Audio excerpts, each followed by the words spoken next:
we're going to look at the essentials of making a hole. So we knit to the position where we wish to make the hole, and for this swatch we'll use garter stitch. So I want my hole to be 4 stitches away from the edge, so I'm going to knit 5 stitches. Now to make a 9-stitch hole, what I have to do is to pass that last stitch that I just worked from the right hand needle back to the left hand needle. So there's the yarn. I can even let go of the yarn now if I wish. Then I'm going to lift up and pass over 9 stitches. So there's 1, there's 2, 3, 4 and 5, and you'll find it's helpful when lifting the stitches over to have them up on the tapers of both needles, and when you actually lift them over, try and angle the needles at 90 degrees. If you just try and pull them over this way, this stitch will repeatedly fall off the needle, but if you twist it round a little bit and kind of lift them up and over, so I think that's 6 and 7.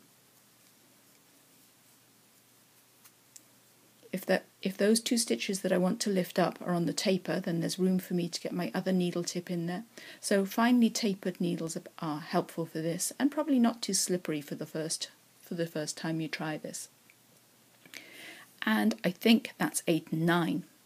Now, it's always the case that you'll lose count. So now we're going to check it, and I can stretch this stitch because this was a live stitch. So I can stretch it out. Now how much you stretch it depends on the fabric you're making, and generally you'll have to swatch to check this. But I can see how many stitches I passed over.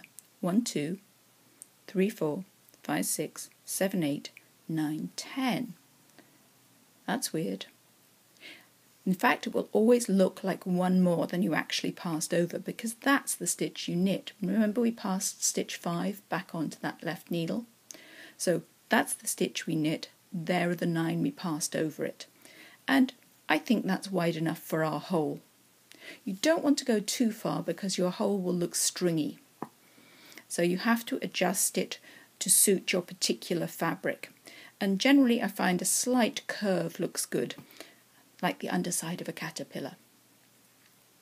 Then we have to build a bridge to get across the other side. And the number of revolutions of yarn around the right hand needle depends on the circumstances. So I'm going to use 3. 1, 2, 3 yarn overs. So 1, 2, 3 yarn overs. I've abbreviated that to O3. Then we re-knit the stretchy stitch.